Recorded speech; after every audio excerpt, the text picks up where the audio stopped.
Thinks her kid can pet my service dog because he's not working. A little backstory. I have a psychiatric service dog who alerts me to my anxiety attacks and helps me with my sensory processing disorder, SPD. I will dissociate when I get too stressed or overwhelmed, which can be dangerous if I'm really out of it. My dog can ground me, make me sit down, and do deep pressure therapy department to pull me out of an episode faster. I never let anyone pet him because if he misses an alert because he's distracted, I could get hurt. He doesn't go in public anymore due to personal reasons, but he still does all of his tasks at home. This happened about a year and a half ago when I was 14. Cast. Me, entitled Mom, K, Kit. He was actually super sweet. George, my service dog.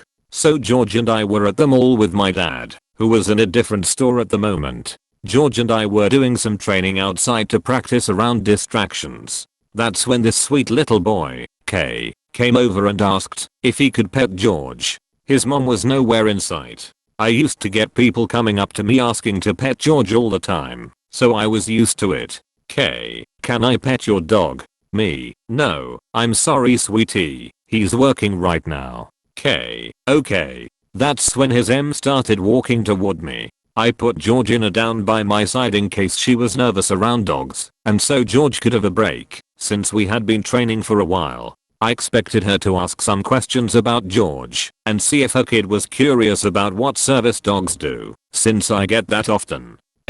What do you mean he can't pet him? Your dog isn't working. He's just laying there. Me, ma'am, he's my medical alert dog. I never say he's a psychiatric service dog, because then people assume he's an emotional support animal, which doesn't have public access rights. He can't be distracted, or he could miss alerting me to an oncoming medical episode. At this point I expected her to apologize, but boy was I wrong. Well, what does he alert to then? Me, he alerts to changes in my cortisol, the hormone that causes anxiety, and my heart rate. No he doesn't. I bet you just bought that vest on Amazon, so you could take your dumb mutt everywhere. George is a purebred boxer, and he was wearing his $100 custom vest I got from River Dog Gear. They're really nice and kind of expensive, but I love mine. Me, actually, ma'am, I bought this vest from a special service dog shop that only makes them for real teams. Well you probably lied. Cortisol isn't even a real thing. You don't even look disabled. Let my kid pet your dog. Go on, K, you can pet the puppy. I immediately told George behind, which means he stands behind me, which moved him away from the M and K. The M flipped.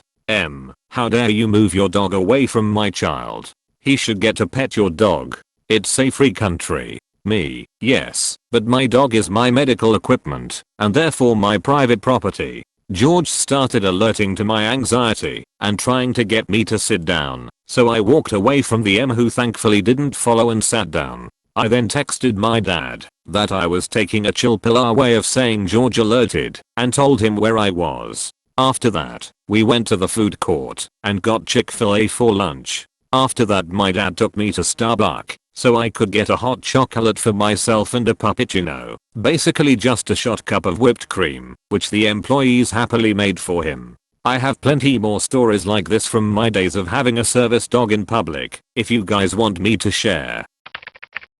It saddens me deeply that you no longer feel you can take your dog out because of idiots like this. And if you don't mind my asking, how do you cope now George stays home? On a side note, I can't hear the name George without thinking of that big goofy sidekick Sylvester used to have in some Warner Brothers cartoons. I used to love his, but I can't say Sylvester. George, when told to stop using the name D. I originally pulled him from PA because of social anxiety, but now my generalized anxiety is worse than my social anxiety, so I've been talking to my parents about him doing PA with me again.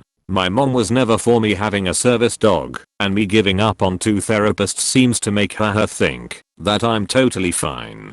I'm in an uphill battle right now, which really sucks, but George and I are hanging in. Also I agree with the Looney Tunes thing. Ironically, George was actually named after Curious George, because it was my favorite cartoon when I was little. He doesn't look like he's working, so how would a working dog look to this Karen? Does she expect him to start chasing sheep in a mall? I hate people that just don't listen to you and try to force you or someone else to do something. I will be lonely and loveless forever because I'm chubby and didn't share my Disney Plus account with Karen and her son. Here's a story to keep you poor quarantine souls entertained. The stars, myself, Karen's kid, brief cameo with a Heb store manager. This one kinda hurt to endure, not gonna lie. I'm not sure how the rest of the world has done stuff like this, but this past whole month, we in my hometown have treated our shopping days like Black Friday. Wake up real early, stand in line outside of the store, wait, etc. I decided to shop on a Saturday morning. Woke up early, went to Heb, Texas-based grocery store. While waiting in line, I decided to start Star Wars 3. I haven't seen it yet and have only just seen Ep. 1, 2, 7, 8 and this last Christmas, 9. A cute woman and her kid had just queued up behind me. Her kid is running around and she's trying to control him. I turn the volume on my headphones up. A few minutes later, I feel someone poke my shoulder. I turn around to see who they are, what they want. It's Karen. I pause the movie and take out one earpiece. Karen, so, is that Disney Plus you're watching? Me, it is. I'm catching up on Star Wars. Karen, oh. My son loves Star Wars. She pronounced it Star Wars. Me, it's not as cool as Harry Potter, and I'm more of a Trekkie myself, but it's not bad. I thought that was all the conversation was going to be. Go back to streaming my Mouse House subscription. She pokes my shoulder again. Me, yes. She has a pen out and looks like she's going to start writing. Karen, so, what are your login credentials? Me, I'm sorry. Karen, oh, you know, to your Disney Plus. My husband and kid love Star Wars and Marvel and I could go for a classic Disney fix. To that, I just turn around. Holy shit, how do people like that even exist? Karen decides to get in front of me and get into my face like she's gonna fight me. Karen, excuse me, did you just ignore me? I asked for your login stuff. We don't have anything to do at home. How could you be so selfish? Me, I don't even know who you are.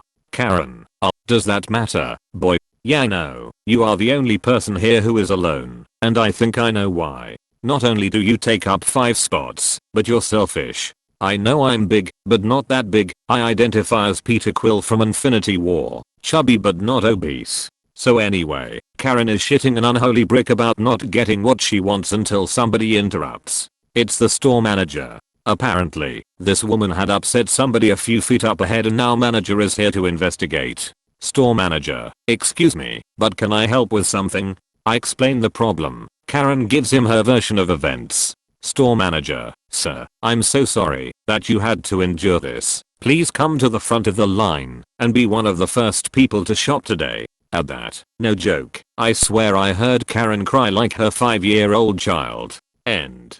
Edit. I've been given gold. Many hugs to whoever did that. So much for never finding love. Not only does a stranger ask for login credentials, but doesn't respect social distancing at this time either. This lady was on a whole other level. Honestly, I could put stuff about how Karens are such assholes and whatnot. But TBH, I've become pretty desensitized to this stuff. There's an abundance of Karens doing their best to speak to as many managers as they can right now. They're a higher percentage of the people going out and shopping than normal, probably because they care less about other people's health. It's honestly terrible that people reduce themselves to insults when they don't get what they want. Those people are just insecure about their own miserable lives. I'm so sorry you had to put up with that. Why do people like this exist? Also, this is quarantine. People shouldn't be trying to talk to each other during times like this. I went to my local park to skateboard, which is sometimes a isolated activity, since I thought no one was gonna be there, and it was packed. Also, what did you think to Star Wars Revenge of the Sith? It's one of my favorites. Thank you for watching. You better like and subscribe, or you don't deserve to watch these videos. Wait, don't go yet. I'm kidding to make a point about entitlement lol, but it's hard to tell with the robot voice. Seriously though, thanks for watching, love you guys.